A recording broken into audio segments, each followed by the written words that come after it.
na yo Nzambe obombanga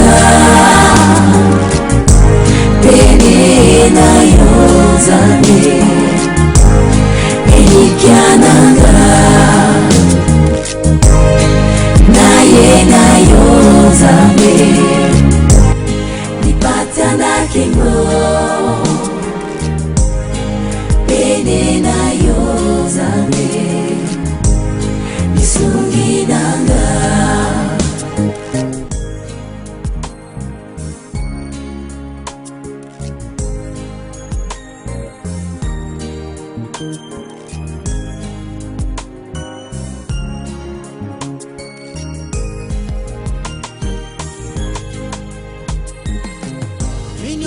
Le Seigneur Jésus-Christ vous bénisse. Je vous salue tous dans le nom précieux de notre Seigneur Jésus-Christ.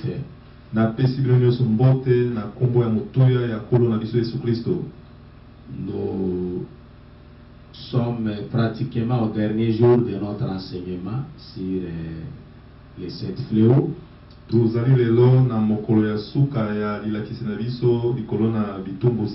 Allons lire notre parole de Dieu dans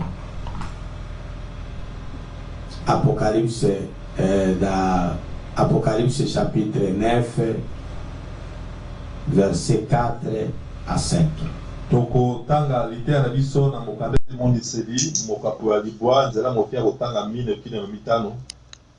Il leur fit dire de ne pas faire de mal à l'herbe de la terre.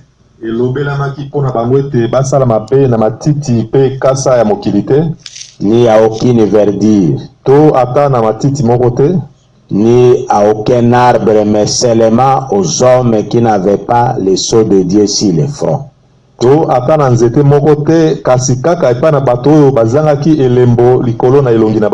Il leur fit donner non de les tuer, mais de les tourmenter pendant 5 mois. Et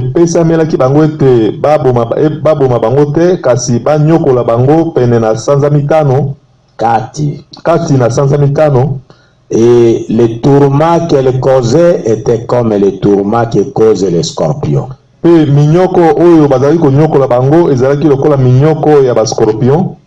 Quand il pique un homme. 2 Timothée chapitre 3. Sache que dans les derniers jours, il y aura des temps difficiles.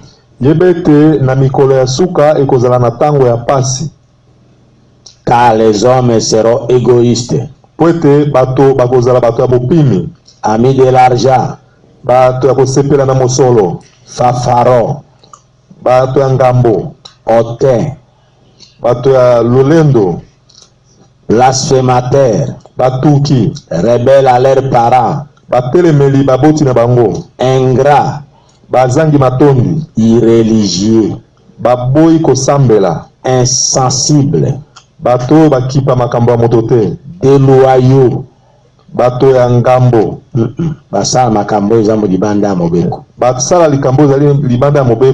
calomniateurs, intempérants, cruels, ennemis déjà de bien, traîtres, emportés, enflés d'orgueil, aimant les plaisirs plus que Dieu, et à l'apparence de la piété, mais renia ce qui a fait la force.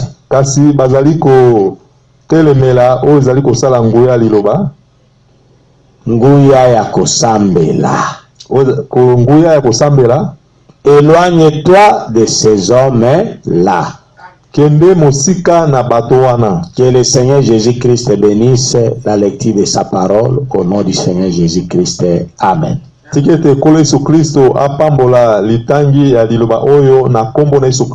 Amen. Je vais continuer avec l'enseignement sur les 7 fléaux. nazali kokoba na lilakisi likolo na bitumbu sambo. Et je vais le terminer aujourd'hui par la grâce de Dieu. Pe na kosilisa ngo lelo na ngolu na Nzambe. Je vais parler d'un fléau qui est censé frapper ces derniers âges de l'Église.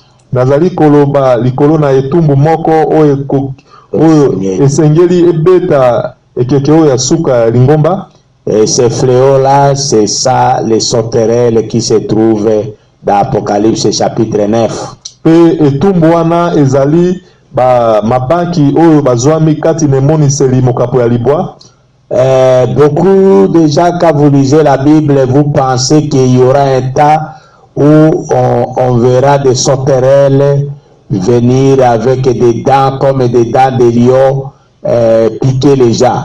Bato ebele bazali kokanisa ete bakomona nde na tango ya suka bakomona nde ba mabanki wana kozala na suki lokola basi pe mino lokola bakosi koya kosoa bato.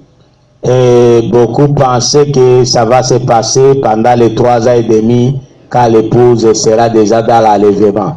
Pe ebele bazali kokanisa ete likambo wana ekosalema tango ya konetolama, tango mwasi libala kozala kati na konetolama. Pendant les 3 ans et demi, pendant que l'épouse est déjà dans l'enlèvement. Na tango na eleko ya mbula misato na ndambo, tango mwasi libala azali na kati na konetolama. Ce n'est pas à ce moment-là. C'est maintenant que ce fléau-là s'abat. Et ça va s'accumuler davantage. Frère Branham a dit c'est à cause de ce monde qui est dans un état nerveux.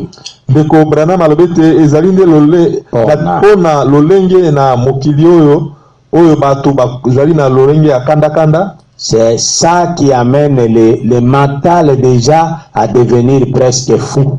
Ça amène le mental.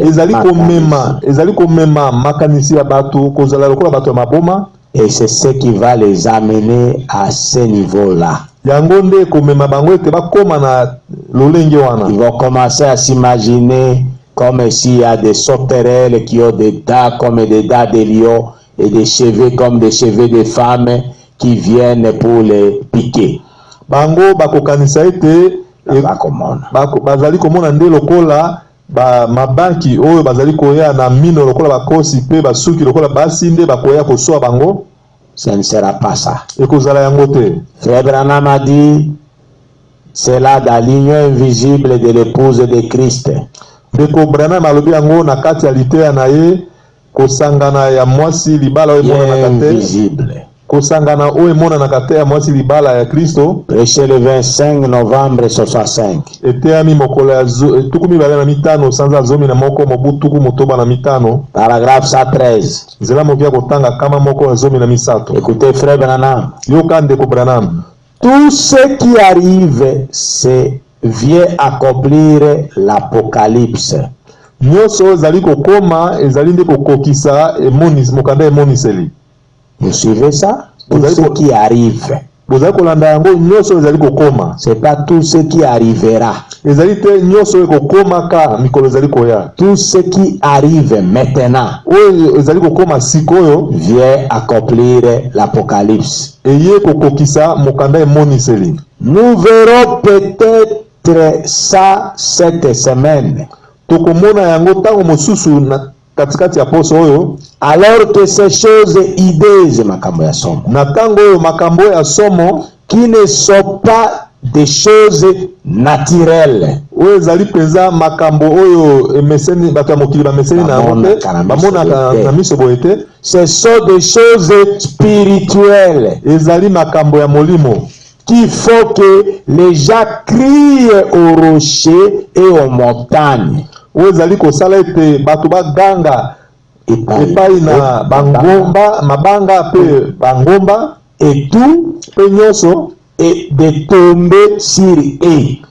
Ete ekweya likolo na bango.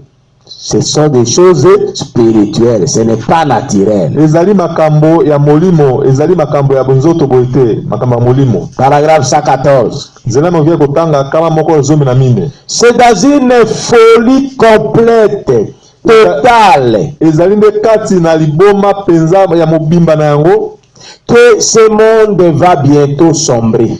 oyo Nde mokili oyo ekokota na kati ya na yango sikoyo.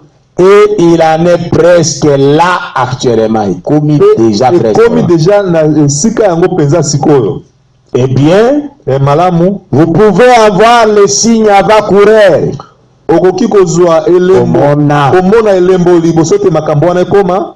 Ça y est, ekomi, c'est en marche. ekomi penza kosala, c'est déjà là dans la rue. ekomi ezali wana na balabala, et jusque sur les bancs d'église. pe atala kino na kati ya bakiti ya masambo, de la folie totale. ya liboma penza mobimba na yango. Ils font des choses qu'un être humain civilisé ne songerait pas à faire. Bazali kosala makambo ete moto penza na lolenge ne malamu boye akoki kosala yango te. 115. Kama moko na zomi na mitano. Regardez ce que Hollywood a fait à la femme. Tala oyo botala oyo Hollywood basali likolo na mwasi. Regardez ce qu'il est, ce qu'il en est. Pe botala oyo yango ezali. Hollywood a dépouillé la femme de ses vêtus sacrés. Alongolaki mwasi bilamba na ye ya malamu. Nous pourrions continuer encore longtemps. Vous voyez? Toyi kokoba lisusu mikolo ebele. Mikolo na yango bomoni 116. Kama moko na zomi na motoba. Elle a perdu toutes ces choses, la femme. Mwasi abungisi makambo wana nyoso. Comment en est-elle arrivée là? Ndenge nini mwasi akomaki na esika wana? À cause d'un instrument risé appelé l'église. Likolo na esalelo moko ya mayele mabe oyo babengi yango lingomba. Vous voyez ça? Omoni? C'est l'église qui séduit beaucoup de gens aujourd'hui. Ezali lingomba nde ezali kojimbisa bato ebele lelo. Passez dans la ville à Kinshasa partout. Dans les communes. Le cas na ba commune nyoso ya mboka Kinshasa lelo. Vous verrez une église bien bâtie avec des carreaux, des faïences. Okomona losambo etongami malamu na ba carreaux na ba faïence. Mais le protocole ce sont les filles. Kasi bato bayambaka bato pote bakota na losambo ezali bana basi. Et quelles filles, comment elles sont vêtues? Pe bana basi nini, lolenge nini bana basi wana balati? Amini jipe. Na ba jipe ya mikuse. Qui sont jusqu'aux genoux. O ekomi kaka ekomi ata na mabolongo te. Et qui sont au-dessus des genoux. Et ce sont ces jeunes filles-là qui reçoivent les gens. La séduction dans l'église. C'est pourquoi Frère Branham a dit, l'instrument risé aujourd'hui qui séduit les gens, ça s'appelle l'église.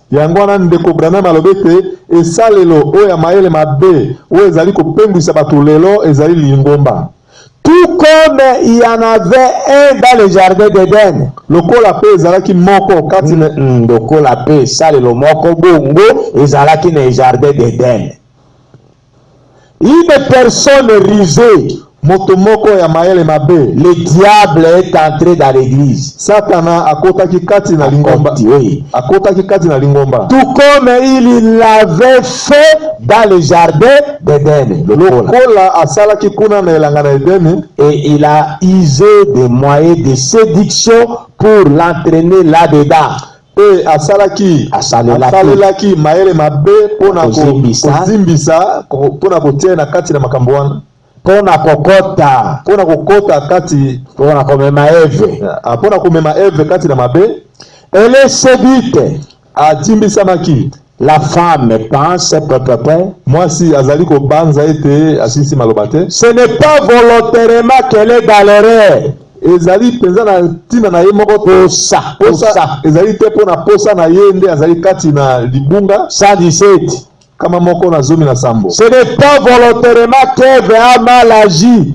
Ezali na posa. Ezalaki na posa na ye tende Ève asalaki mabe. Elle ne l'a pas fait délibérément nako. Asalaki yango Ève asalaki yango na kote. Mais elle kasi ye asilisi malobate. La Bible dit dans 2 Timothée, 1 Timothée 3. Biblia ezali koloba na moko ba Timothée misato. Elle a été séduite. Ajimbisamaki. Et séduite, ce n'est pas quand vous le faites délibérément. Pe kojimbisa ezali te tango yo sali yango na ndenge na yo moko penza. C'est quand on use des moyens de séduction pour vous amener à le faire. Ezali le tango basaleli yo. Basaleli lolenge ya kozimbisa pona komema oko sala yango. Nous allons dans la prédication être conduits. Tozali kokende na kati ya lite ya mosakoli kokambema. Nous allons voir encore ce que le frère Branham a dit là-bas. Tokomona lisusu oyo ndeko Branham alobi kuna. Être conduit, prêcher. Kokambema eteami mokolo le 7 décembre 65. Mokolo ya sambo sanza zomi na mibale mobutuku motoba na mitano. Paragraphe 330. Nzela mogia kotanga kama misato na tuku misato. Oh Dieu, oh Nzambe, fais que je parte Seigneur. Sala ete nakende nkolo. Ne me laisse pas derrière Jésus. Kotika ngai te sima na Yesu. Ne me laisse pas derrière Jésus. Kotika nga sima te Yesu. Fais que je parte avec toi, Père. Je ne veux pas rester ici sur cette terre pour regarder cette tribulation qui arrive. Je ne veux pas rester ici au milieu de cette démasse. Maël ou Bulungani.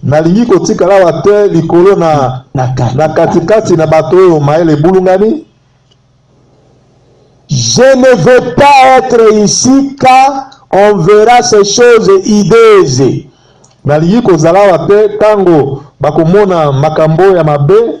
Les gens qui perdront la raison, Maël.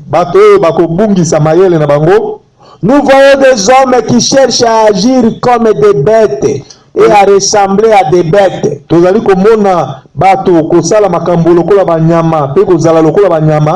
Et les femmes qui cherchent à ressembler à des animaux. Avec ces produits de maquillage sur le visage.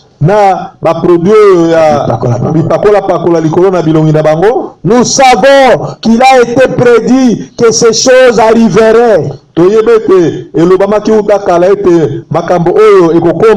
la chose arrivera. Qui deviendront tellement fous que des sauterelles apparaîtront avec des cheveux comme ceux des femmes.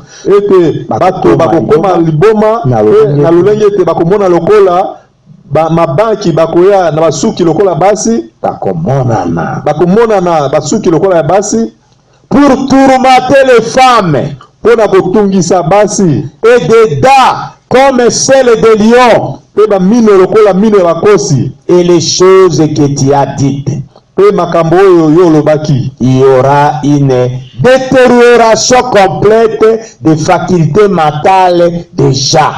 Pe ekozala na kobebisama ya mutu epai na bato. Kobebisama ya maele ya bato na mutu na bango ekobebisama. Bato bakokoma lokola maele na bango ezo na place na yango te. Nous voyons que ça se prépare en ce moment. Seigneur, Kolo, aide-nous. Redonne-nous la pensée sensée de Jésus-Christ. Notre Seigneur. Nous allons toujours à la même prédication.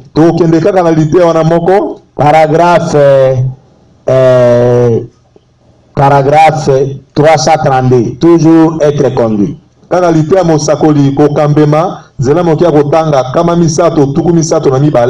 Nous t'aimons et nous voulons que notre tempérament,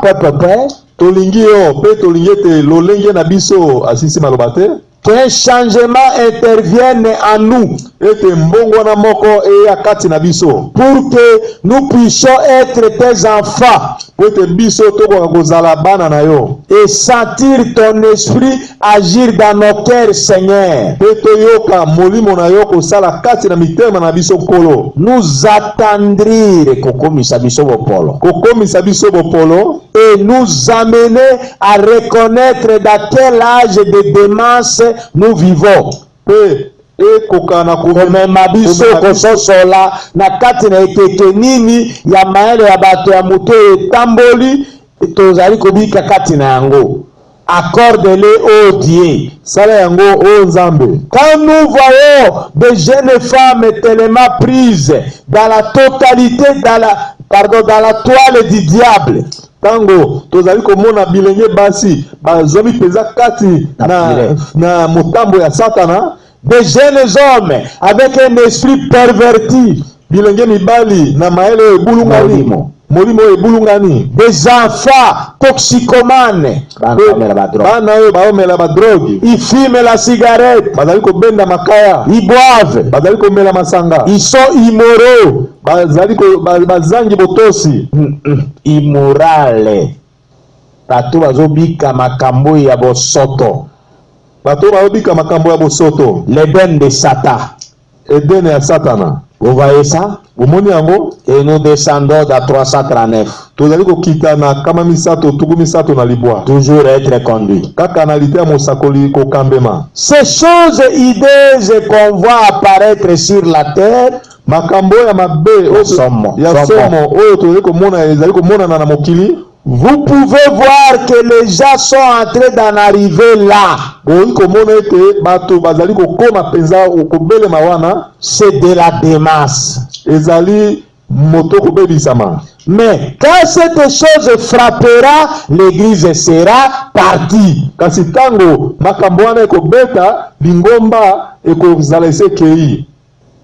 Vous voyez ça? 340. Kama misato na tukumine. Oh Dieu, oh Nzambe, fais que nous soyons là-bas. Salete bisoto zalakuna na koneto lama. C'est la prière que j'adresse à ce grand être surnaturel qui est dans cette salle ce soir. Ezali nde libonde li o nazali ko sala epana ekelamu monene o azali na kati no sika na poko alelo. Vous voyez? Frère Branham a prié le Saint-Esprit. Deko Branham azali ko sambela molimo santo. Il ne priait pas Jésus homme qui est à la 7e dimension. Azali ko sambela Yesu motote azali na etando ya sambo. Non. Il dit ça. Azalobi yango. Au paragraphe 340. Na nzela mokia kotanga tuku misato kama mine. Kama misato na tuku mine. Il dit oh Dieu, azako ba oh Nzambe, c'est sa prière. Ezali bondeli na ye. Fait que nous soyons là-bas. Sala que bisoto zala kuna na koneto lama. C'est la prière que j'adresse à ce grand être surnaturel qui est dans cette salle ce soir. Ezali libondeli o nazali ko salela. Ekela moyo ya monene oyo azali awa na poko alelo. La salle oyo. Na salle oyo na poko alelo. Écoutez, c'est qui cet être-là, il continue. Ezali nani ekela mwana. Il continue à Kobi. Azali kokoba. Le glorieux Christ qui détient toujours la vie éternelle.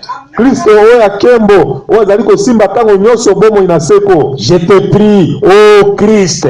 Na bondeli yo, oh Christo, alors que je suis ici, na tango ngala zali awa, les yeux ouverts, miso kofungwama, en train de regarder l'église que tu as rachetée par ton sang. Kotalaka lingomba oyo osombaki yango na makila na yo. Oh Dieu, oh Nzambe, ne permets pas qu'un seul d'entre nous soit perdu. Kopesa nzela tete ata moko na biso abungisama. Nous voulons être en règle avec toi. Biso toni kozala penza na molongo na yo. Alors purifie-nous, ô Seigneur. Na bongo petola biso o kolo de toutes mes iniquités, de toutes nos iniquités. Na masumu na biso nyoso yanko. Ôte nos péchés. Longola masumu na biso. Et ces choses. Pe makambo wana. 341.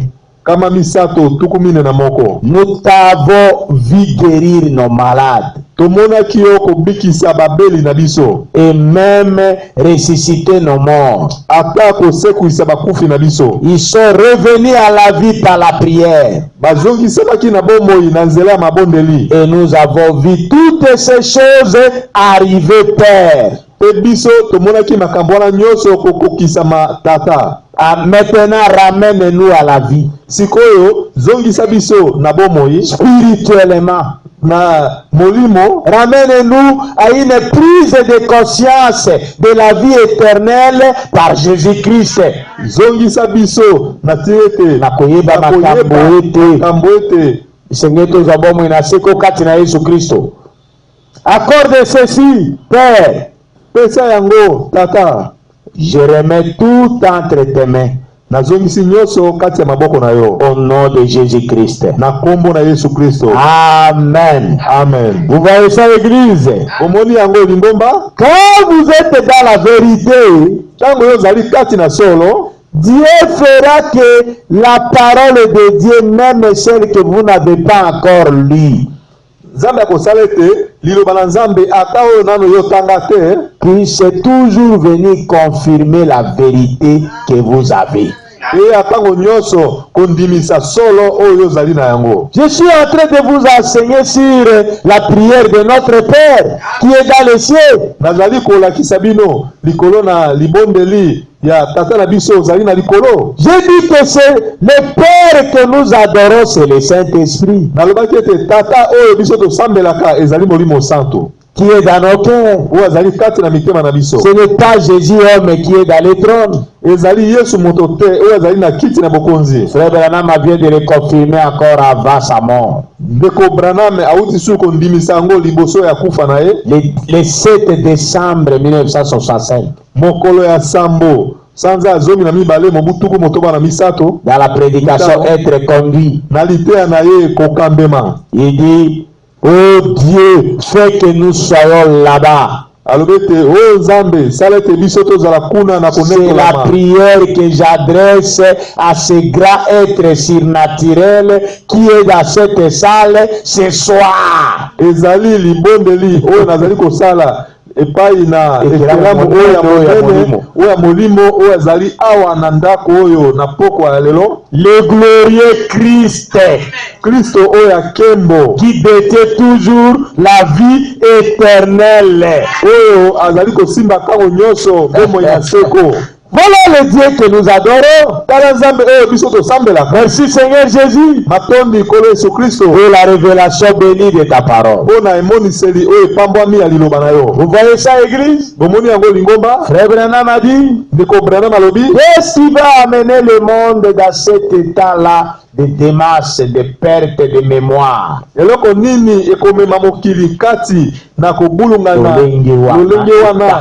Ya kobulungana na makanisi kati na mokili. La perte de mémoire, moto azalo kola maele bulungani. Moto azalo kola maele bulungani. Azo ba isuma kambote. C'est ce qu'on appelle la démasse. Moto abulungani azali ko ba suma kambote.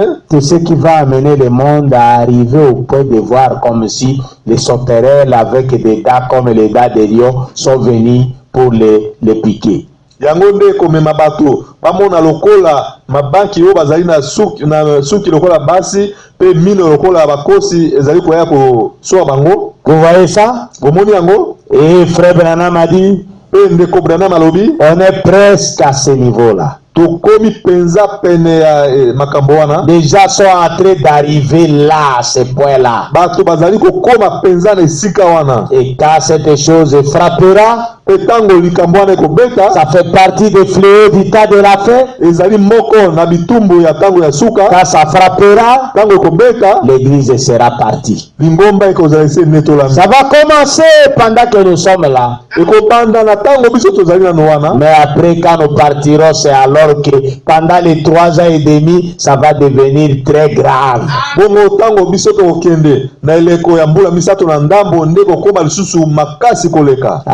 Amen. Amen. Lisons encore quelque chose de Christ révélé dans sa propre parole.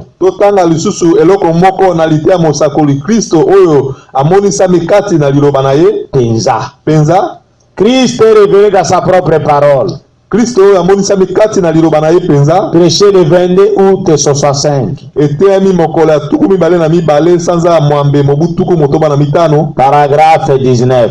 Nzela mokia kotanga zomi na libwa. Et de voir cet âge nerveux dans lequel nous vivons. Pe komona lolenge ya ekeke oyo ya kanda oyo biso tozali kobika kati na yango. Je pense que les bandes de la semaine dernière vous révéleront les choses horribles. Nakanisa ete babande ya poso oyo euti koleka ekolakisa bino makambo penza ya somo dont nous parlerons un de ces jours. Oyo tokosolola likolo na yango moko na mikolo oyo. Lorsque nous pourrons trouver un endroit assez grand.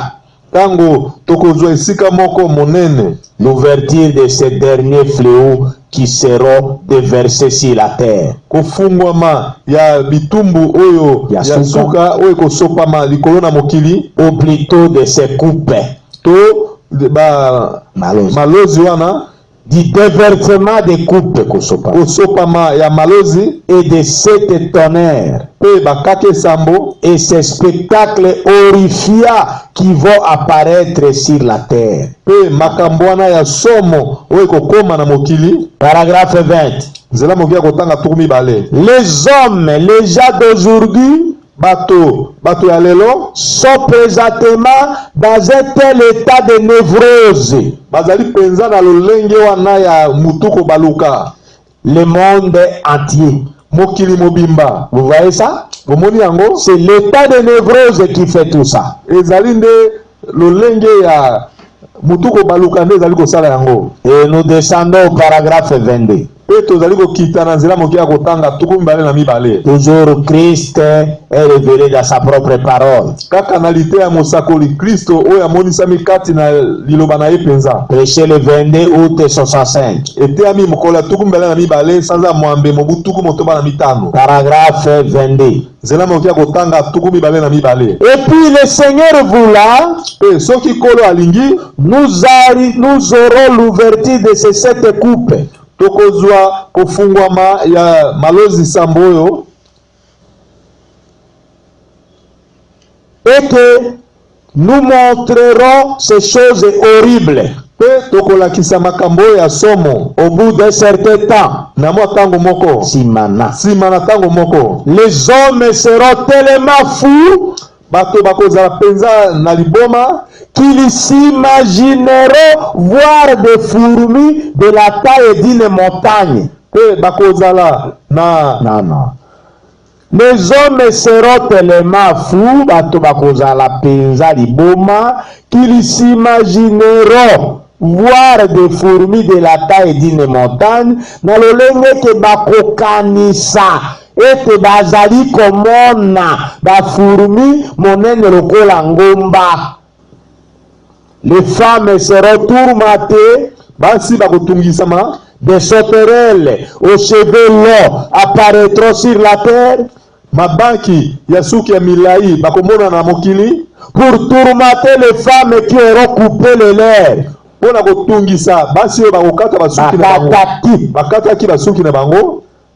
Et les auront des cheveux comme des cheveux de femmes qui pendront kokita. Kosopana. Bakozala na suki lokola suki ya basi ozali kosopana. De longues dents comme des dents de lion. Ba mino ya milai lokola mino ya makosi. Des aiguillons dans la queue comme un scorpion. Batonga na mikila na bango lokola tonga ya scorpion. Et ainsi de suite. Bongo na bongo. Pour tourmenter les hommes de la terre. Pona kotungisa bato ya mokili. Mais à ce moment-là, il sera trop tard pour faire quoi que ce soit à ce sujet. Mettez-vous à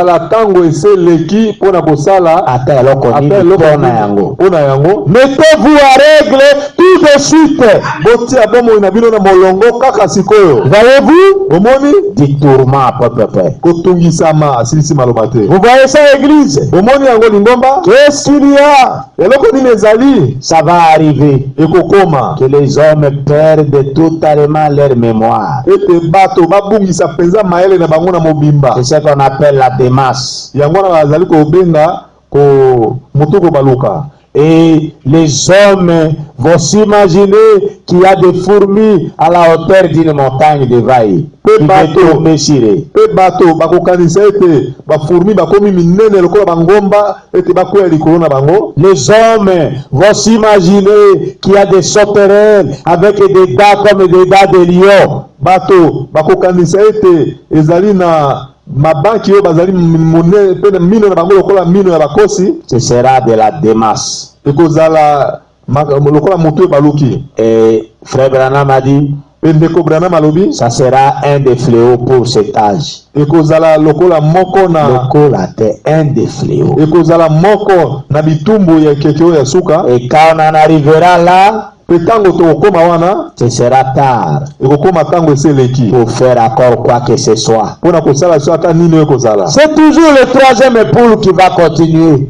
Ezali kaka mosala kote ya misato nde ezali kokoba. C'est-à-dire le jugement va tomber sur ceux qui ont rejeté le message. Ezali kobete kosambisa ekokwea likolo na bato ba eboyaki ko bika liloba koyamba sango malamu ya tango ya suka. Dans la prédication, le seul lieu d'adoration auquel Dieu a pourvu. Na lite ya mosakoli esika moko ya kosambela oyo nzambe abongisi. Prêché le 28 novembre 65. Eteyami mokolo ya tuku mibale na mwambe sanza zomi na moko mobu tuku motoba na mitano. Paragraphe 289. Nzela moki ya kotanga kama mibale tuku mwambe na libwa. Oh Seigneur, oh Kolo, nous voyons l'état mental.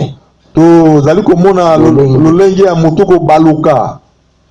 L'âge de la nervosité dans lequel vivent les gens. Ekeke ya motoko baluka oyo kati na yango bato bazali kobika. Cela leur fait perdre la raison maël. Yango ezali kobungisa maele na bango. Pour accomplir exactement ce que les Écritures ont annoncé et promis. Makomi elobaki pe elakaki. Il y aura des choses très hideuses qui viendront sur la terre. Ekozala na makambo ya somo oyo ekoya na mokili. Comme les sauterelles pour hanter les femmes.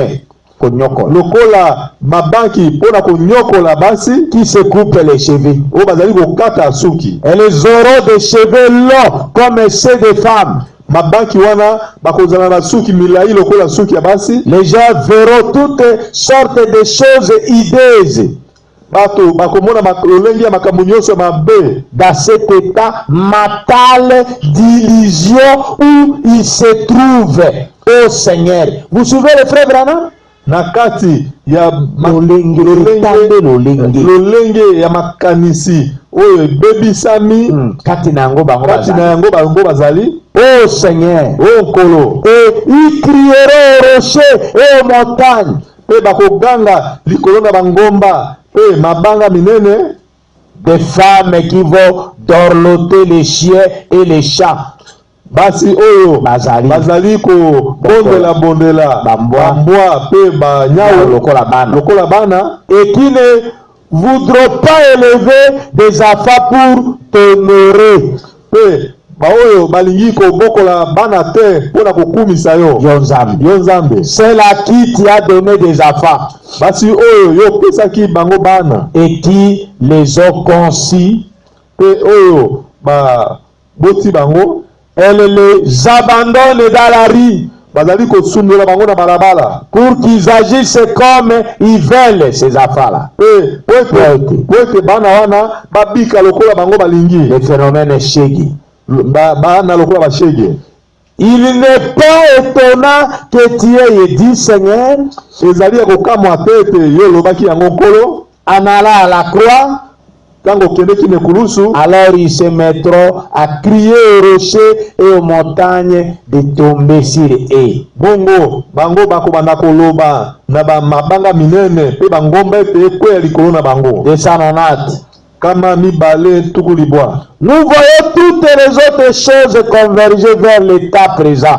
Tozali komona makambo wana nyonso kokende na tango ya sika. Nous voyons les Écritures être confirmées. Tozali komona makomi kokokisama. Prouvé kondimisama. Et juste comme nous voyons cela, Seigneur, pe lokola tozali komona yango Nkolo, te voyant de nos yeux être manifesté un jour, komona yo na miso na biso komonisa mokolo moko, il y aura un enlèvement ekozala na konetolama moko, et nous verrons la manifestation de cette parole. pe biso tokomona komonisama ya liloba oyo. Car le Fils de l'homme viendra sur les nuées de gloire avec ses 16 anges. Po ete mwana na moto akoya na mapata na kembo na banje na ye na kembo, et nous serons enlevés à sa rencontre dans les airs. pe biso tokonetolama kona kokutana na ye na mapata. Ce sera alors,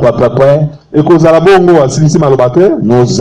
nous entendons parler maintenant, mais à ce moment-là, nous verrons cela de nos yeux. Tozali koyoka yango sikoyo, kasi na tango wana tokomona yango na miso na biso. Alléluia. Amen. Nous allons lire, vous voyez ce qui arrive à ce monde. Tokotanga oyo ezali kokomela mokili oyo. Vous voyez ce qui arrive à ce monde. Bozali komona oyo ezali kokomela mokili oyo. C'est l'état nerveux. Ezali lolenge ya kanda kanda. Et nous voyons ça encore dans les lieux d'adoration. Pe tozali komona ngo sino alite ya mosakoli esika moko ya kosambela que Dieu a donné. Oyo nzambe apesaki. Prêché le 25 avril 65. Ete ami mokolo ya tuku mibale na mine sanza mine mobutuku motoba na mitano. 25 avril. Mokolo ya tuku mibale na mitano sanza mine mobutuku motoba na mitano. 65.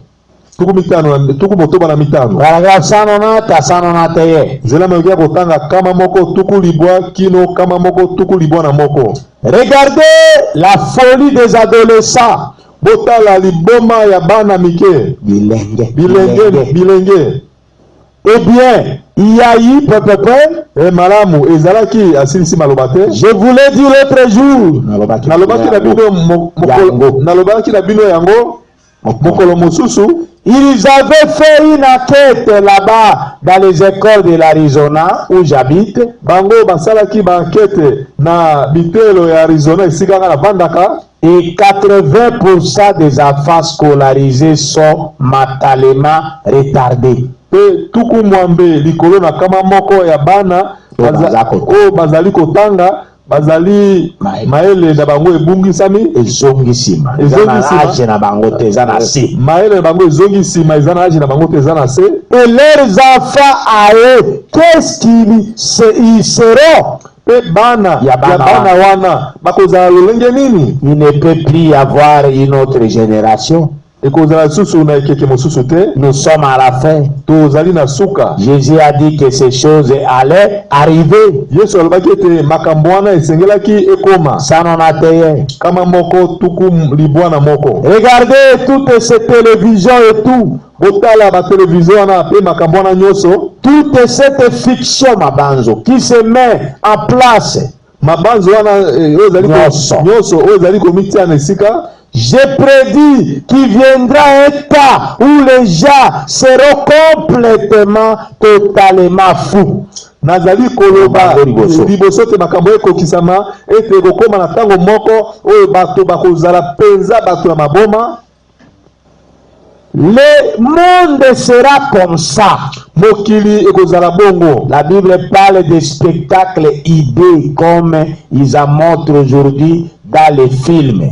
Biblia ezali koloba oui na makambo oya somo oyo kosalema ndenge moko emonanaka na filme. Les œufs d'un genre de créature préhistorique maki ya bato moko maki lokola oyo ya tango liboso ya kalakala maki munene ndenge baolakisa na bafilme qui aurait vécu dans la terre pendant des milliers et des milliers d'années. Oyo ebikaki na mokili na bakiasa oyo bambulo eleka qui éclose et qui font apparaître quelque chose. Oyo ezali kopasuka pe ezali komonisa eloko moko kobimisa eloko moko. Ça c'est bien peu de choses.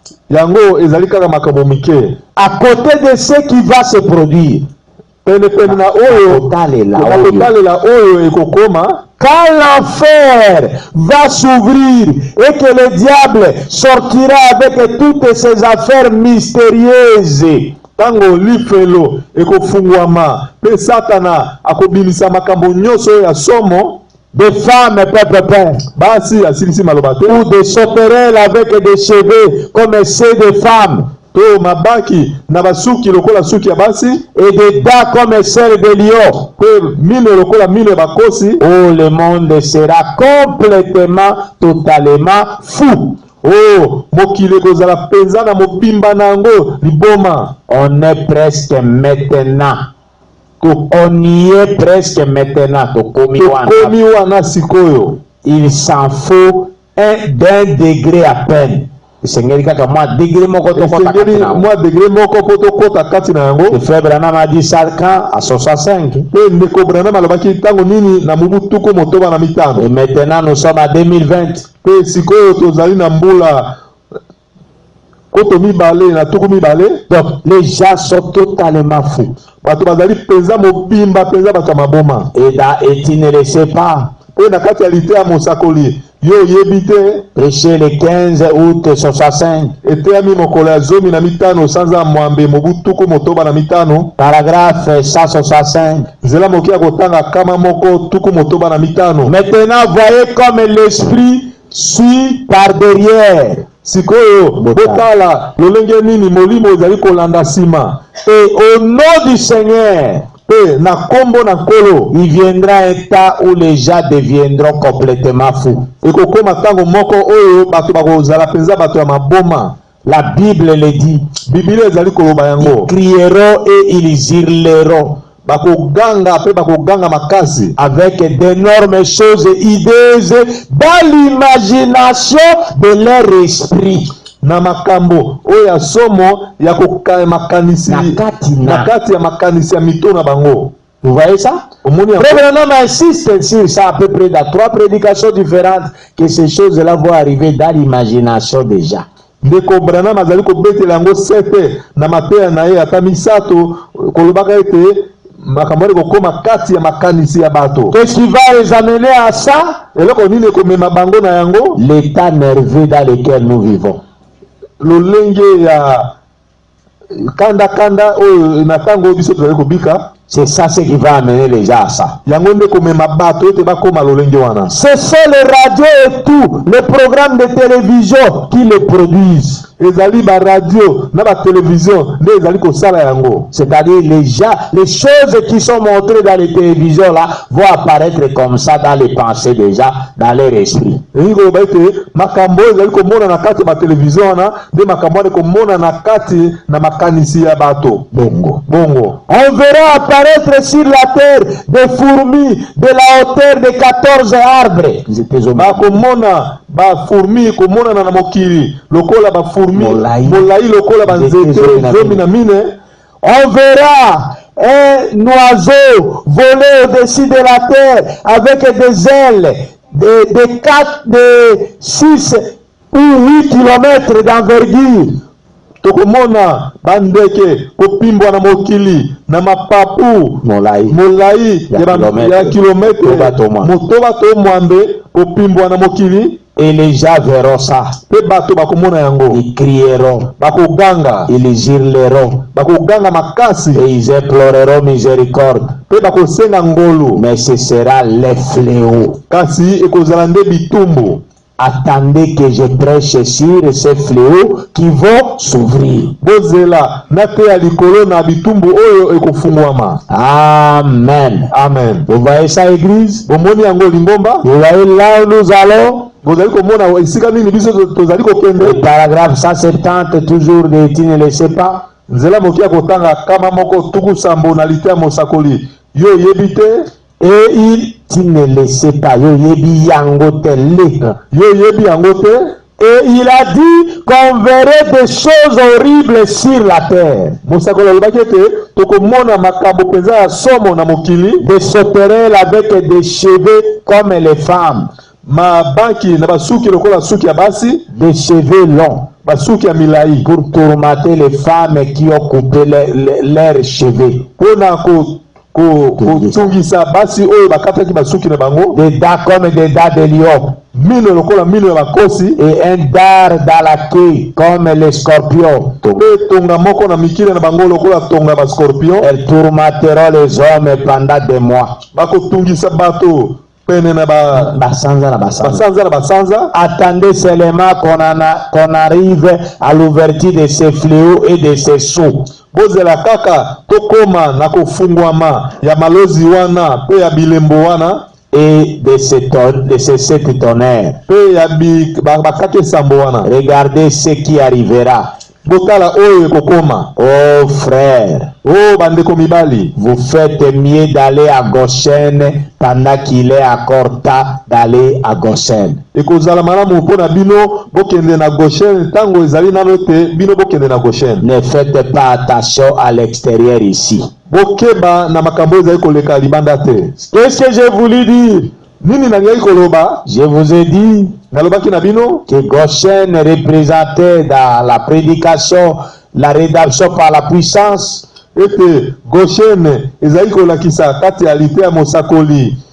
La rédemption par la puissance. Ko kati na nguya. Que c'était quand l'église sera enlevée pour échapper à la grande tribulation de 3 ans et demi. Donc, c'est l'enlèvement qui représentait la Goshen pour l'église. Ete lingomba tango ekonetolama kati na mbula misato na ndambo lingomba nde kola pour échapper à la grande tribulation de 3 ans et demi. Bona kokima minyoko ya mbula misato na ndambo. C'est ça ce qui sera Goshen pour l'église. Yango nde kozala Goshen pona lingomba. Mais ici à 65 Branham prêche. Kasi awa na mobutuku motoba na mitano tango ndeko Branham azali kotea. Il dit que Goshen c'est quoi? Alobi Goshen ezali nini?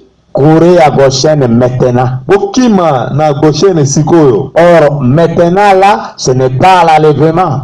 Zokande sikoyo wana konetola mezalité. Et ce n'est pas l'enlèvement. Ezali na kati na konetola matin na 65. Ezali kati na konetola matin na 65. Mais et puis il n'y a pas encore la grande tribulation à ce moment-là qu'on doit fuir. Ezali nano na minyoko monene te oyo esengeli biso tokima. Na tango wana na 65. Na tango wana 65 oyo esengeli biso tokima. Mais quand il dit fuir à Goshen maintenant, c'est quel Goshen? Kasi tango alobete bokima na Goshen sikoyo ezali Goshen nini? C'est en Christ. Ezali kati na Kristo. Pour fuir le jugement temporaire de Dieu qui tombe maintenant. Pona kokima kosambisa ya mwa tango moke ya Nzambe oyo ezali kokwela mokili sikoyo. Et dans la prédication, la religion de Jézabel, pe kati ya lite ya mosakoli losambo ya Jezabel, prêché le 19 mars 61. Eteyami mokolo ya zomi na libwa sanza misato mobutuku motoba na moko. Frère Branham a dit là-bas au paragraphe 171. Ndeko Branham alobi kuna na nzela moke ya kotanga kama moko tuku sambo na moko. Devant celui qui nous connaît tous. Liboso na oyo ayebi biso nyonso. Devant celui qui nous a ressuscité. Likolo na oyo liboso na oyo asekuisi biso. Asekuisaki biso. Afin que nous soyons son patrimoine dans le monde. Ete biso tozala bozwi na ye kati na mokili. Dans son église. Kati na lingomba na ye. Que les riches bénédictions de Dieu soient sur vous tous. Tigete mapamboli ya Nzambe ezala likolo na bino nyonso. Jusqu'à ce que nous nous revoyons. Notre prochain service, à ce que je sache, se fera au tabernacle dimanche matin. Le matin du dimanche de Pâques. Ensuite, je vais à de là, j'irai dans l'Illinois. Dieu vous bénisse. Allez chacun à votre église. Allez à ces bonnes églises. Soyez tous de même cœur. Tenez-vous à la parole de Dieu. Vivez pour lui. Car des choses horribles vous attendent. Souvenez-vous ça. Alléluia. Amen. Ça c'est l'avertissement de frère Branham. Des Des choses horribles attendent déjà. makambo ya somo ezali kozela bato. Il faut faire attention Esengeli bosala keba pour que vous puissiez échapper à ça. po ete bino bokima na makambo wana. Il faut vous accrocher à la parole. Esengeli bino bokangama na liloba. Alléluia. Amen. Et je vais aller pour montrer cet âge nerveux pendant les quelques 15 minutes qui restent. Pe nakokende kolakisa bino tango ekeke oyo ya mutu kobaluka oyo ezali koya. Et Frère Branham a annoncé là-bas dans la religion de Jézabel qu'il va prêcher le dimanche du matin de Pâques au tabernacle dans son église. Pe ndeko Branham alakaki yango mokolo ya dans la religion de nakati ya Jézabel. liteya na ye losambo ya Jezabel. Que le dimanche et le matin de Pâques, il va prêcher dans son tabernacle, dans son église. Mokolo ya yenga mokolo ya Pâques akoteya kati na losambo na ye. Et moi aussi, je vous annonce que pour ce dimanche, demain après-midi, je vais prêcher sur la Pâques. Nakoteya lobi na pokwa likolo na Pâques. Donc nous arrêtons cet enseignement aujourd'hui sur le fléau Tosukisi lilakiso ya ba fléau lelo pour commencer avec la série d'enseignements sur la Pâques, parce qu'on m'a dit que ce dimanche qui arrive, c'est la Pâques. ona kokoba kolakisa Kobanda. kolakisa likolo na Pâques po balobi na ngai te mokolo ya yengo ezali koya nde ezali mokolo ya Pâques. Qu'est-ce que ce monde nerveux est? Eloko nini mokili oyo ya kanda ezali? C'est comme quoi ce monde qui est nerveux? Ezali nini penza mokili oyo ezali na kanda? Frère Branham a dit, Ndeko Branham alobi ce monde qui est nerveux, mokili oyo ezali na kanda. c'est comme quand vous voyez un lion qui est en train d'attaquer un agneau. Oyo moni kosi alingi kolanda kokende kokanga mwana pate. Cet agneau-là, quand vous l'observez, il n'a pas encore vu le lion. Mwana pate wana soko utali nano ya moni kosi te. Il sera dans un état de pression.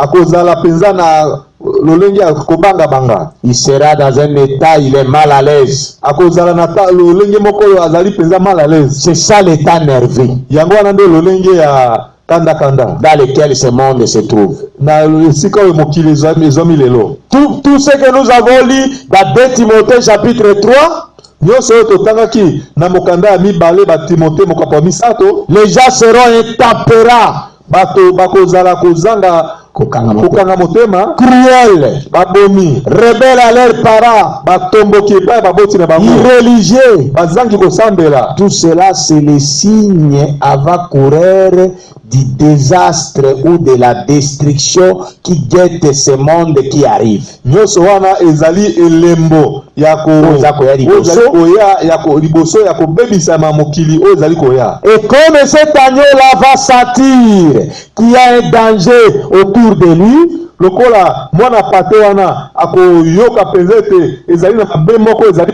pene na ye. ce monde aussi est nerveux aujourd'hui à cause de sa destruction imminente. Pe mokili lelo ezali pe na lolenge wana ya kobanga Na tina kobebisama na ye eza pene. kobebisama na ye ezali koya. Lisons ça dans l'évangélisation au temps de la fin. Totanga yango na lite ya mosakoli kopalanisa sango malamu ya tango ya suka. Prêché le 3 juin 62, Eteyami mokolo ya misato sanza motoba mobu tuku motoba na mibale. paragraphe 42. Nzela moki ya kotanga tuku mine na mibale. Comme ce dont je parlais Lokola likolo na oyo nga nazali koloba likolo na yango ici il y a quelque temps, awa eleki mwa tango moke. j'ai observé un agneau un jour. Na talaki nakebaki na kosi J'ai observé Natalaki. natalaki mwana pate moko Mokolo moko. mokolo moko En Afrique, sorti d'un enclos abîmé. kuna na mboka Afrika abimaki na kati ya lupango. Et il était en train de paître très paisiblement avec Goliath. Pe azali kolia matiti Na kimia. na kimia nyonso. Et tout d'un coup, Pe na mbala kaka il est devenu nerveux, akomaki kokeba agité donc. akomaki kokeba Agité. agité. Avec sous tranquillité. Azali sur tranquillité. Et je me demandais ce qui arrivait à ce petit compagnon. Pe nazali komituna eloko nini nye komela Et comme il dit, komeli moninga oyo tozalaki na ye. petit compagnon de Anyoana, eloko ni elokomelaki ndeko oyo Anyoana. Il dit, alobi et vous savez qu'une brebis ne peut pas retrouver son chemin. bino boyebi ete mwana apate ata abungi ayebaka nzela na ye te ya kozonga, D'où qu'elle vienne, ezala uti wapi, elle est complètement perdue. abungisami mpenza mobimba. C'est la raison pour laquelle le Seigneur nous compare à des brebis. Yango wana kolo akokanisa biso tango nyonso na bana apate. Vous voyez, Omoni lorsque nous sommes perdus, tango biso tobungi, il n'y a qu'une seule chose qui puisse nous ramener. ezali kaka eloko moko okoki kozongisa biso, C'est le berger. ezali mobateli na pate. Et ce petit compagnon belé, Pe pate wana azalaki koganda, et il s'était gardé de la clos. pe ye Égaré. abungaki na Mosika na kosika na lopango, Et j'ai remarqué dans l'herbe un peu plus loin, pe namonaki na matiti mwa mosika, le petit compagnon ne pouvait pas le voir. mwana pate wana akokaki komona ye te. Un agneau ou une brebis ne sait pas son ennemi comme les autres. Mwana pate to pate ayebaka munguna na ye te lokola banyama mosusu, Comme un cerf ou quelque chose comme cela. lokola mboloko to nyama mosusu bongo. Mais il pouvait ressentir que la mort était proche. Kasi akoki koyeba koyoka ete liwa ezali pene na ye. Et voilà qu'un lion arrivait en se glissant doucement. Il pouvait sentir la brebis, donc il s'approchait. Akoki koyoka mwana pate pe ye kosi wana azali kobelema. Voyez-vous? Bomoni Pour attaquer l'agneau. mpona kolanda mwana pate, Lia. mpona kolia mwana pate, Et le petit compagnon devenait nerveux, l'agneau. pe mwana pate akomaki mpenza kanda kokebakeba. Et on ne pouvait voir pourquoi.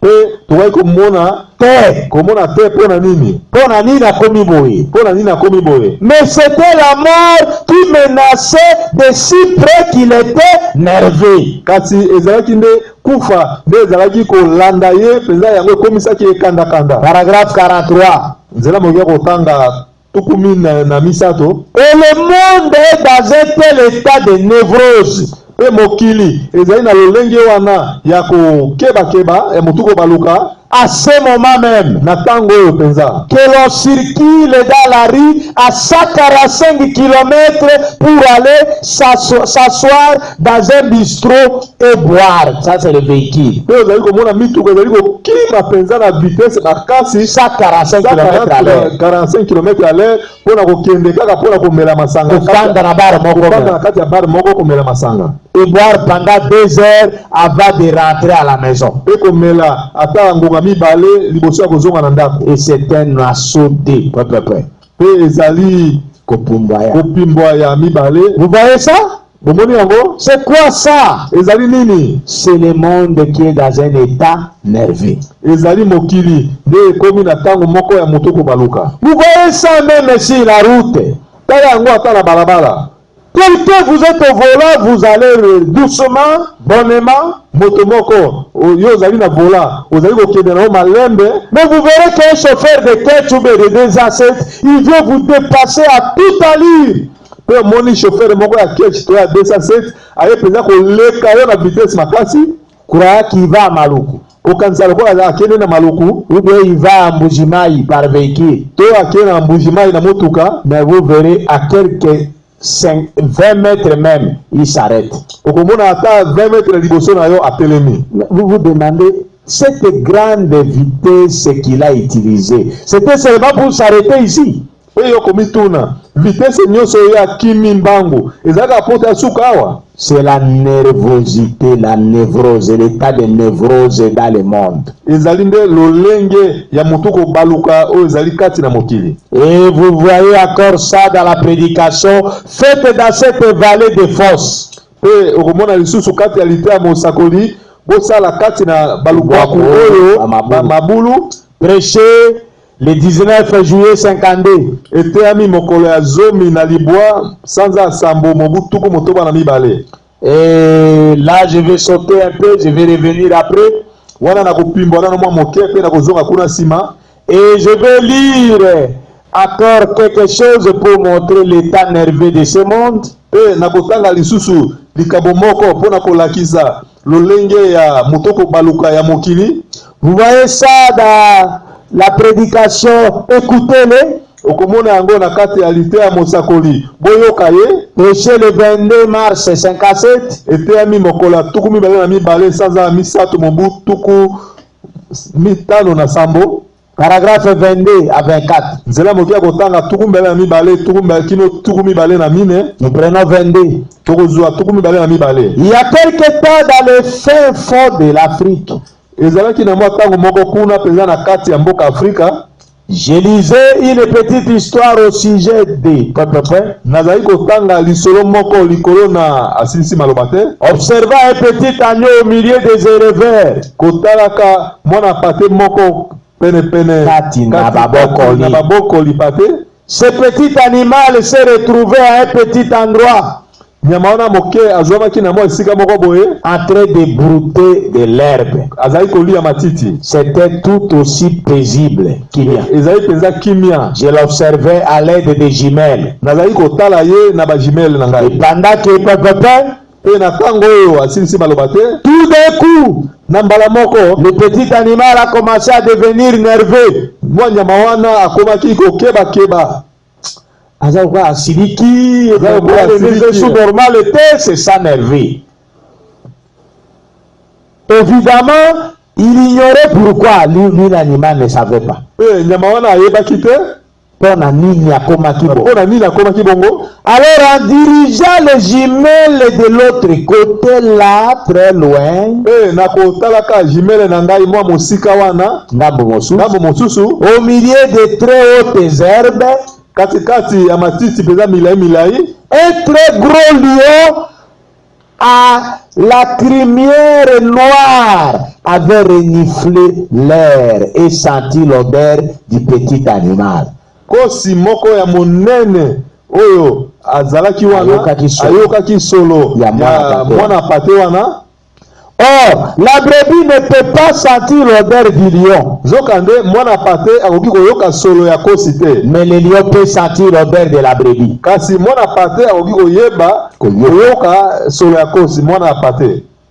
Mais le lion peut sentir l'odeur de la brebis. Et il approchait furtivement Namaël, très doucement. Le petit animal était devenu très nerveux.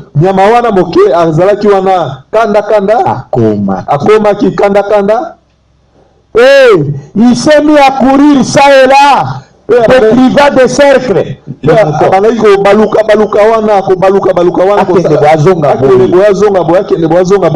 Kosakanate, agité.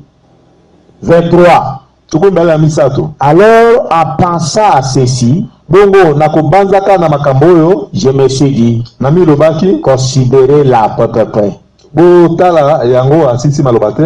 beau pays, l'Amérique, qui est représenté dans la Bible d'Apocalypse 13 comme un agneau. Oyo etalisami na buku emoniseli lokola mwana 13 na buku emoniseli zomi na misato etalisami lokola mwana na pate. Et de voir combien on est devenu très nerveux. Pe komona lolenge nini biso to komi kanda kanda. Tout le monde est pressé. Moto nyonso azali pressé. Vous voyez la nervosité du monde d'aujourd'hui? Bomoni ndenge nini mokili ezali lelo? Nini nervosité kanda kanda ya mokili lelo. Tout le monde est devenu pressé. Moto nyonso akomi pressé. Il donne des coups de klaxon en prenant le coin. Ko betaka ba klaxon ya motoka pona kokota na coin. Dites-leur un mot et ils sont secs et vous coupez la parole. Loba na eli loba moko pe ye atsukisi yo pe akati na ba. Akate yo lingala mabe sec. Akate lo lingala mabe pe akati yo maloba kaka wana. Pe akati yo maloba. Elongo wana etalio. C'est ça les chauffeurs à Kinshasa. Yango nde ba chauffeur na mboka Kinshasa. C'est quoi ce comportement là? Ezali nini ezali liwana? Le monde est devenu nerveux. mokili ekomi kanda kanda. Les gens sont devenus pressés. Bato bakomi pressé. Les gens sont devenus nerveux. Bato bakomi kanda kanda. Écoutez ce que frère Branham a dit. Yoka ondeko Branham alobi. Et ils vont descendre la rue et payer les amendes pour avoir dépassé la vitesse limite juste pour prendre un verre, un petit moment. Bango bazali ko Bakokita na barabara, bakokima makasi na vitesse oyo eleki limite normal, pe bakokanga bango bafuta amande, pe kaka bazokende komela masanga quelque part. Dans un bistrot avant de rentrer chez eux. Kati ya bare, liboso bazonge pa na bango. Pourquoi cet empressement? Pona nini pressé wana?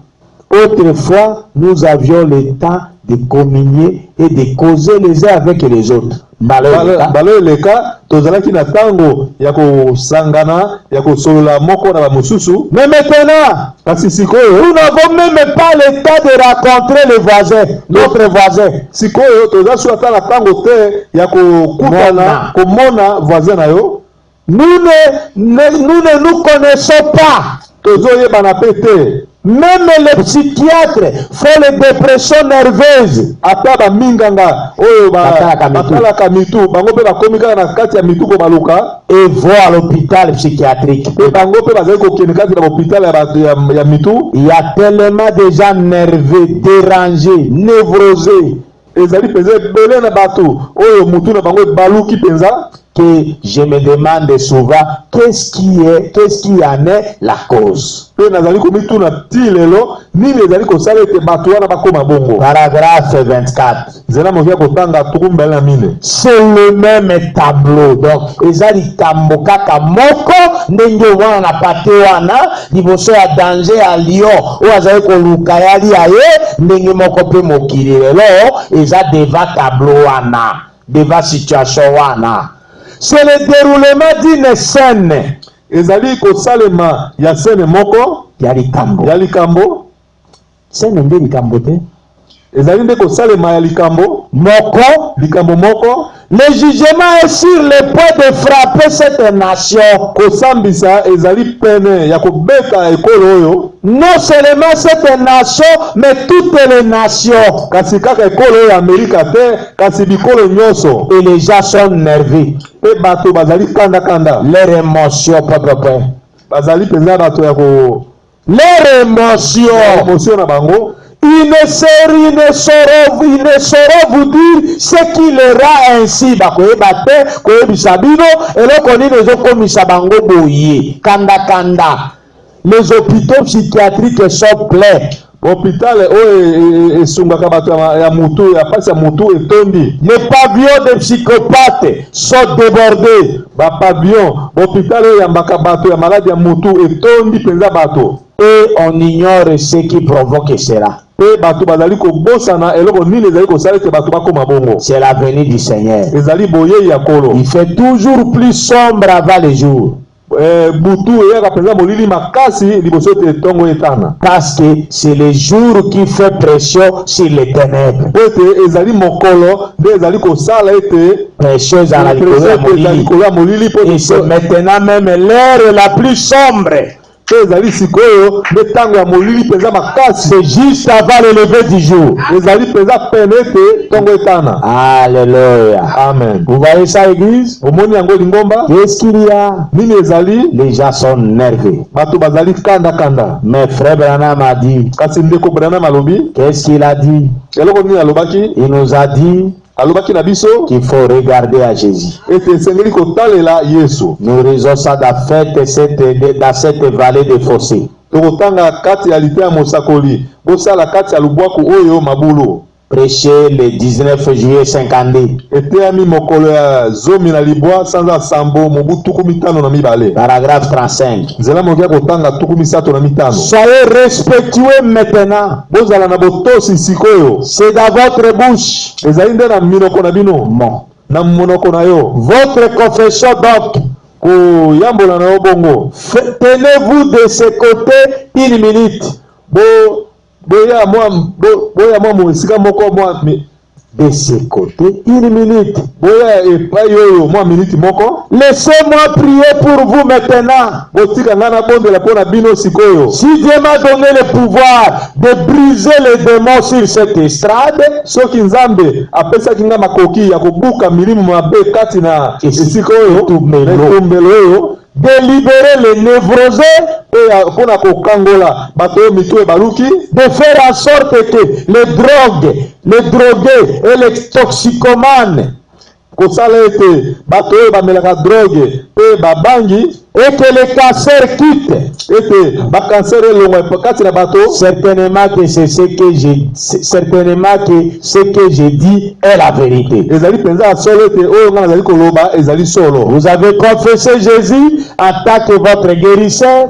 botatelaki Yesu lokola mobikisi na bino. Vous croyez de tout votre cœur maintenant. bondimi na mitema na bino nyonso sikoyo. Et puis avec toute la force que j'ai, mpe na makasi nyonso nga nazali na yango, j'irai de l'avant pour lancer un défi à ces ténèbres qui sont suspendues juste au-dessus de vous. nakokende wana penza kotelemela molili oyo etelemi wana likolo na bino. Alléluia. Amen. Qu'est-ce qu'il y a ce monde énervé? eloko nini ezali kati na mokili oyo ya kanda-kanda? Pourquoi ce monde énervé? mpona nini mokili oyo ezali kanda-kanda? Et c'est à cause de la destruction qui est proche. ezali tina na libebi oyo ezali pene. Comme cet agneau-là, il n'avait pas vu les lions, mais il sentait qu'il y avait la mort qui les guettait. lokola mwana pate wana amonaki nano kosi te, kasi amiyokaki na kati na ye ke liwa ezalaki pene na ye. Et c'est alors qu'il était nerveux. na wana nde akomaki kanda-kanda. Frère Branham a dit, c'est toujours poser la question, pourquoi les gens sont nerveux, pourquoi les gens sont pressés. Et quand vous leur demandez, quand ils conduisent mal, ils vous répondent insolemment. Pourquoi ça? ndeko Branham azali komituna ntango nyonso mpona nini bato bazali kanda-kanda, mpona nini bato bazali kotambola mbangu-mbangu, mpona nini bato bakomi mutuko baluka. azali Et komituna quand vous leur posez la question, ils vous répondent insolemment. mpe sango yo tune motuna azali koyanola yo penza mabe. Et frère Branham a dit, c'est quoi? mpe ndeko Branham alobi ete ezali nini? C'est le même tableau que cet agneau-là avait devant les lions. ezali kaka lolenge moko lokola mwana pate wana azalaki pene azalaki liboso na kosi. Mais nous, les enfants de Dieu, nous ne pouvons pas entrer dans cet esprit-là du monde. kasi biso bana na nzambe esengeli ya biso te tokota kati na molimo wana ya mokili. Nous sommes appelés à ne pas vivre sous pression. biso tobengami ete tobika te na kanda-kanda.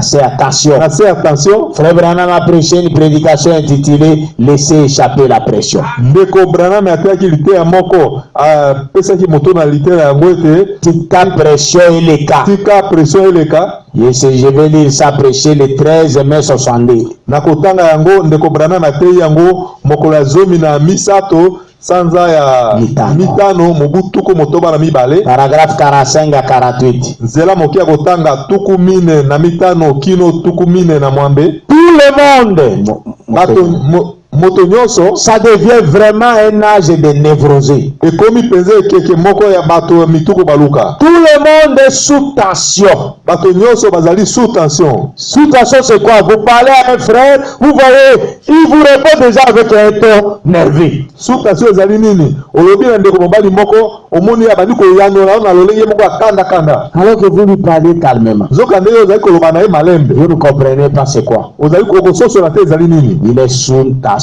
azali penza na se ya tension. Et nous ne sommes pas appelés à vivre sous tension. Pe biso tobengami te ete tobika sous tension. Le monde est appelé à vivre comme ça mokili ebengami ebika bongo parce qu'ils n'ont pas un abri. po ete bazali na ekimelo te. Ils n'ont pas un refuge. bazali na esika ya kobombana te. Ils sentent qu'il y a la mort qui les guette, qui est imminente. bazali koyoka komona penza ete kufa ebelemi pene na bango. Ils sentent que leur fin arrive. bazali komona penza ete suka na bango. C'est comme frère Branham a dit. Quand il y a la mort d'un pécheur, ezali kola ndeko Branham azali koloba ete ntango kufa ya moto ya masumu ekomaka. il dit quand un pécheur meurt, c'est comme un cauchemar. tango moto masumu akufaka ezalaka lokola ndoto ya somo. Vous voyez le pécheur en train de crier. Je komona mosumu ki wana bandi koganga. Il est en train de dire voilà, maître de me pourchasser. Koloba o tala bazali kolanda mbangu. Mais frère Branham a dit lorsqu'un saint meurt, ndeko Branham azali koloba ete tango kasi tango mo santu akufaka. Or les saints ne meurent pas mais ils dorment. Zoka nde ba santu bakufaka pe kasi balalaka. Frère Branham a dit c'est comme un sommeil doux. Ndeko Branham abete ezali lokola pongi moko ya pete. Un sommeil doux, calme.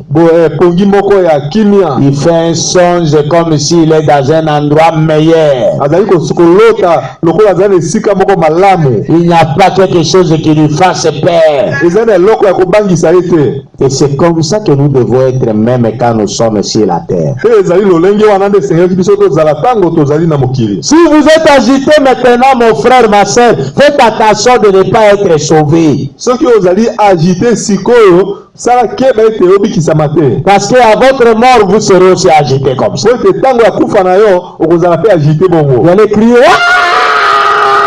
yokoganga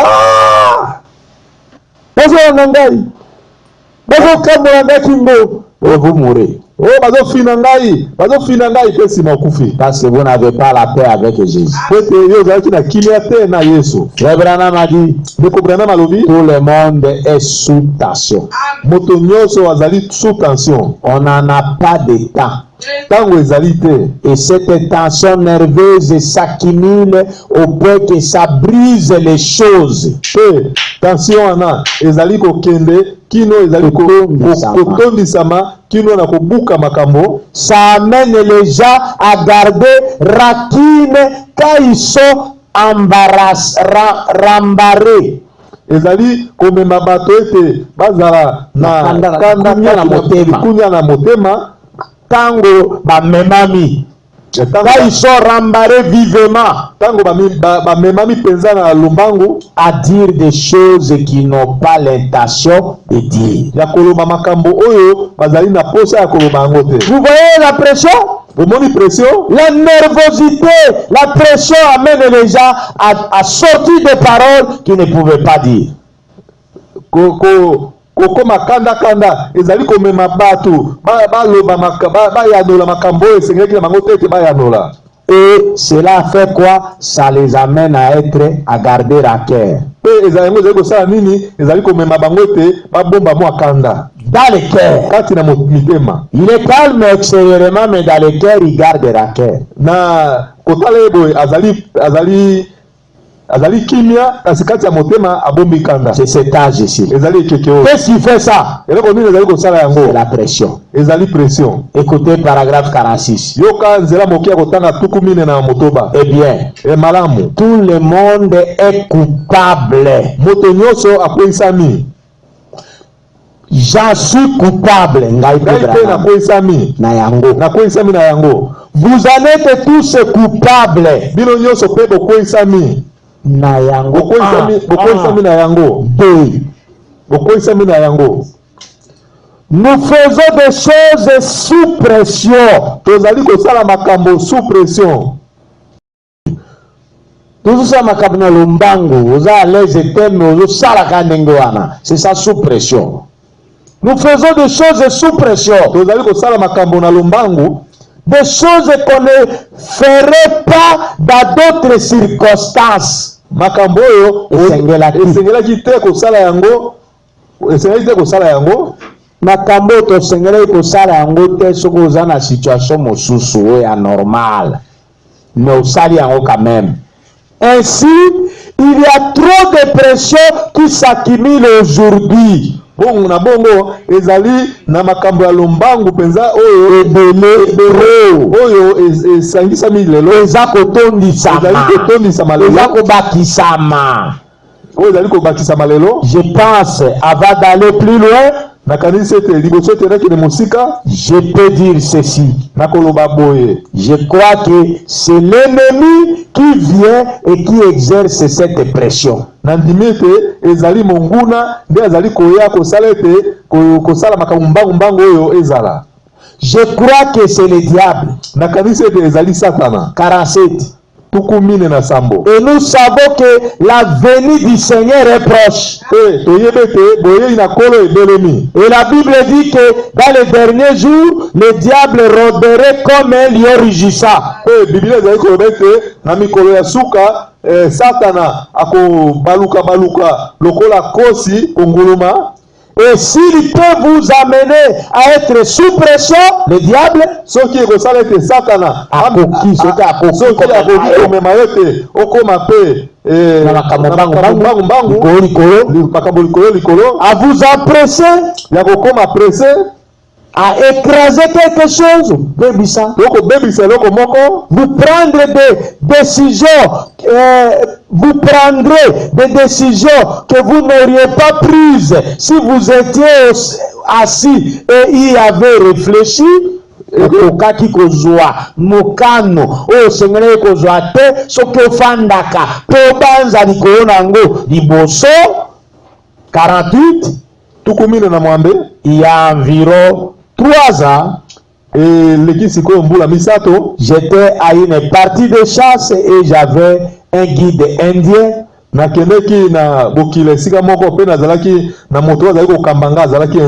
Je suis très rapide quand je chasse.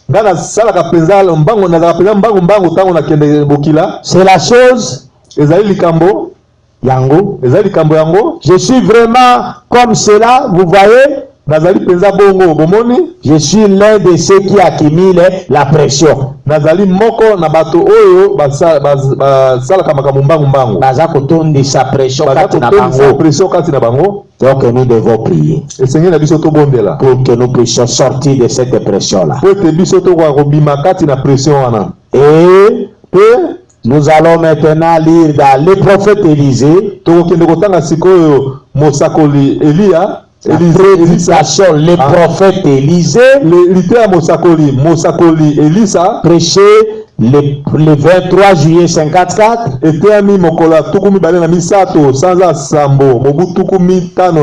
paragraphe 10. Eh bien, ils se sont précipités sans même avoir consulté Dieu. Na bongo bango bakebeki penza na lombangu kozanga ete batuna ta nzambe. Et après 7 jours, sima mikolo sambo. Eh bien, la réserve d'eau était épuisée. Ça, c'était le roi de Juda, Josaphat, et le roi d'Israël qui sont allés pour combattre. Ils ont pris le roi de Moab pour aller combattre les Philistins. Wana ezalaki Josaphat mokonzi ya Yuda na mokonzi ya Israel bakiko senga rafora mokonzi ya Moab, bakiko senga rafora pa mokonzi ya Moab baba bundisa ba Philistins, baba kene kobundisa ba Philistins. Et leur provision à nous après 7 jours de marche était épuisée. Pe sima mikolo sambo ya kotambola mayo bango balengelaki esilaki. Et on dirait que c'était pratiquement leur fin. Eh bien, c'est ce que nous faisons. Parfois, nous nous emballons quelque part sans penser à Dieu.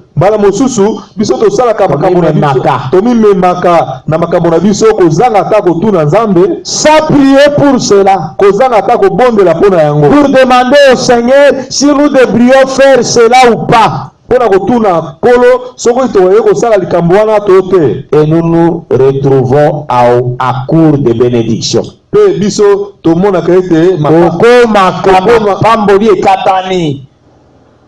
Vous ne faites pas attention. Vous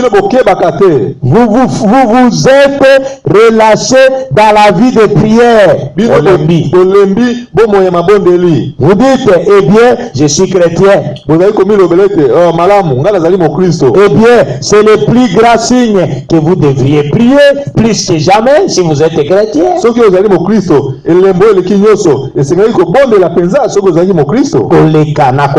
Koleka. soki ozalaki mokristo Lisez la Bible chaque jour. tangaka bibilia mikolo nyonso, Priez chaque jour. bondela mikolo nyonso. Ne prenez pas de décision trop à la hâte ou trop vite, ozwaka mokano na lombangu te to mbangu te sans avoir premièrement consulté Dieu à ce sujet. kozanga na yo te liboso ete otuna nano mokano na nzambe, Otuna nzambe na likolo na yango. otuna nzambe likolo na yango. Demandez-lui, tuna nzambe, dois-je faire ceci, Père? nasala boye tata, Demandez-lui, senga ye, tuna ye, est-ce ta volonté que je fasse ceci? ezali nde mokano na yo ete nasala boye. Alors voyez ce que le Saint-Esprit vous dira. Bongo tala oyo molimo santu akoloba na yo. Il peut ne pas vous donner une vision, akoki mpe ntango mosusu kopesa yo limoneli te, mais il vous parlera d'une façon ou d'une autre kasi ye akosolola na yo na lolenge moko to mosusu pour vous faire savoir mpo na koyebisa yo yango si vous êtes sincère soki ozali mpenza sembo et que vous le lui demandiez. mpe soki yo osengi ye yango. Amen. Amen. Qu'est-ce qu'il y a, Église? eloko nini ezali lingomba? Nous devons nous remettre à Jésus. esengeli ntango nyonso tomipesa epai na yesu. C'est lui qui doit nous faire sortir de cette pression. ye nde akobimisa biso na kati ya lolenge oyo ya kanda-kanda. Et je vais terminer ça dans l'évangélisation au temps de la fin. mpe na kosilisa yango na lite ya mosakoli kopangalisa sango malamu ya ntango ya suka. Prêcher le 3 juin 62,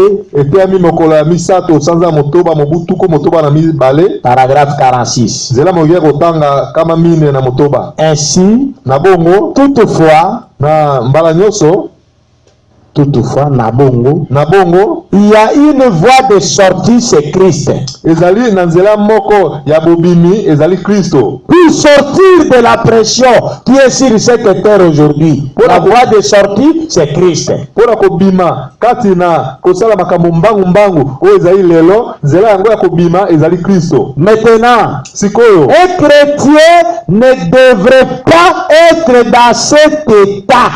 mokristo esengeli te azala na lolenge wana. Quel état? lolenge nini? D'être nerveux. ya kosala makambo mbangu kozala agité.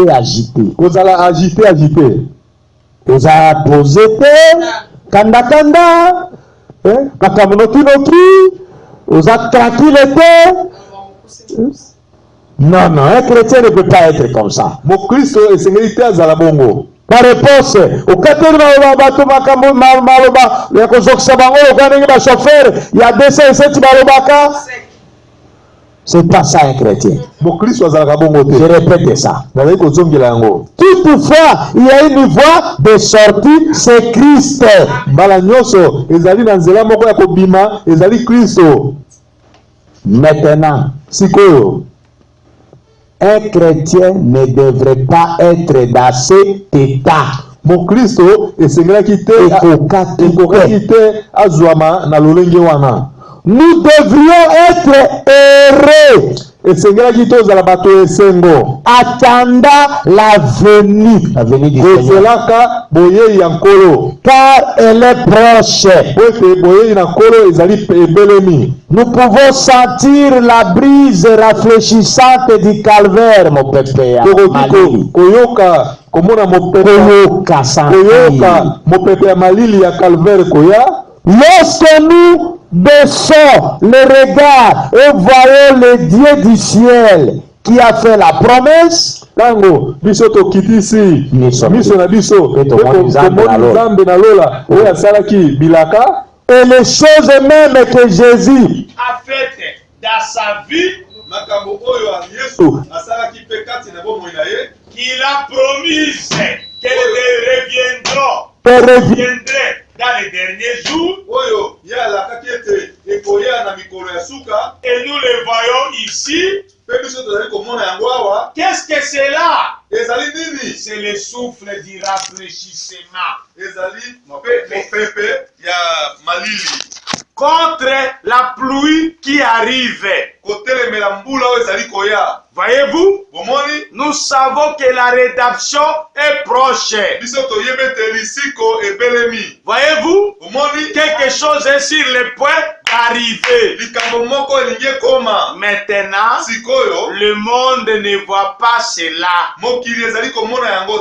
Ils en rient.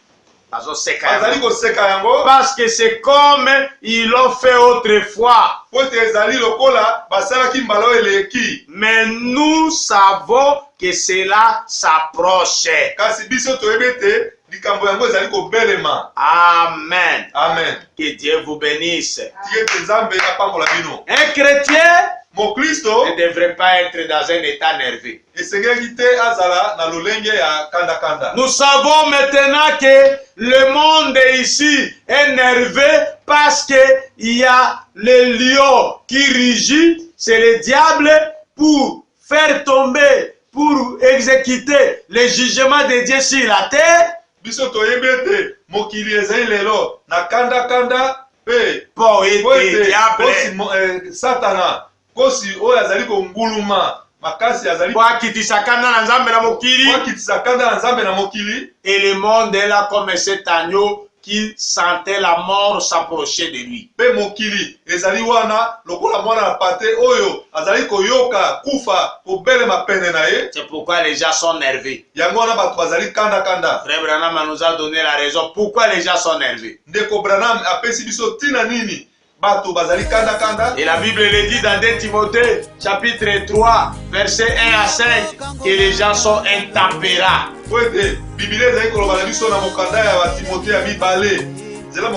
Chapitre 3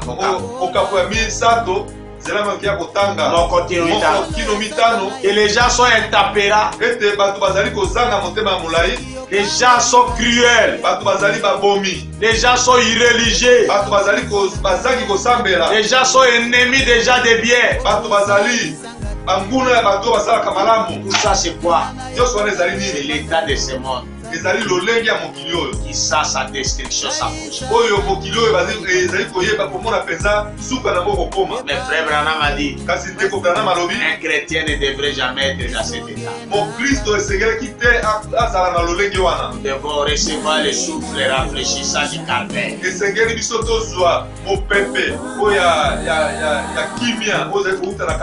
Et nous devrions nous réfugier à Jésus-Christ.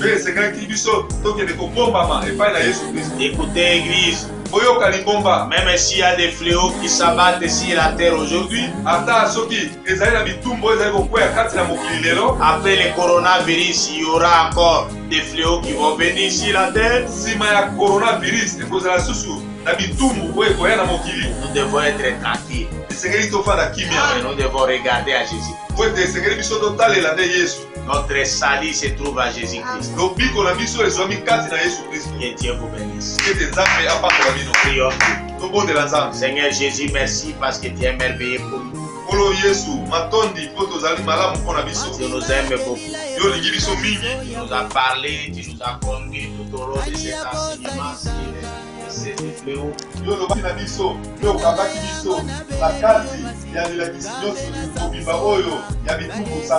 Et aujourd'hui nous sommes arrivés à la de nous être posés.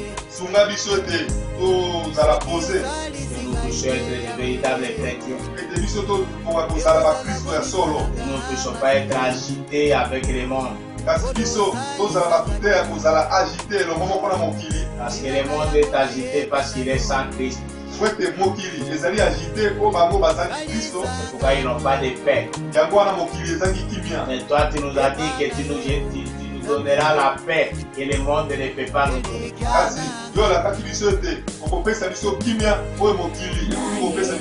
Pourquoi tu es appelé Jéhovah Shalom? Tu es le donateur de paix. Et notre paix c'est d'avoir Jésus-Christ dans nos cœurs. Fais que cette parole puisse rassurer chacun de tes enfants.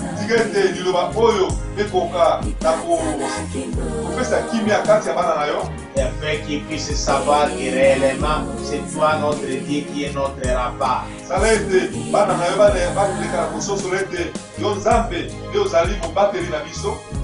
Pe ekimelo na biso. et tu es notre protection. Pe ozali kobatela na biso. Merci Seigneur. Atondi kolo. Te le demandons pour ta gloire. Tosengi ye mpona nkembo na yo. Au nom du Seigneur Jésus-Christ, Na nkombo na nkolo Yesu Kristo. notre Dieu bien-aimé. Nzambe na biso molingami. Amen. Amen. Noka ya kalakala Yesu nga Nzambe o atalela nanye atalie pa na yo nyoka na motako talesanga naye na yo Nzambe obombanga pene na yo Nzambe elikyananga naye na yo Nzambe lipatana kingo pene na yo Nzambe lisunginanga litambo ya satana etondi na balabala yawe soki yo bateli ngai te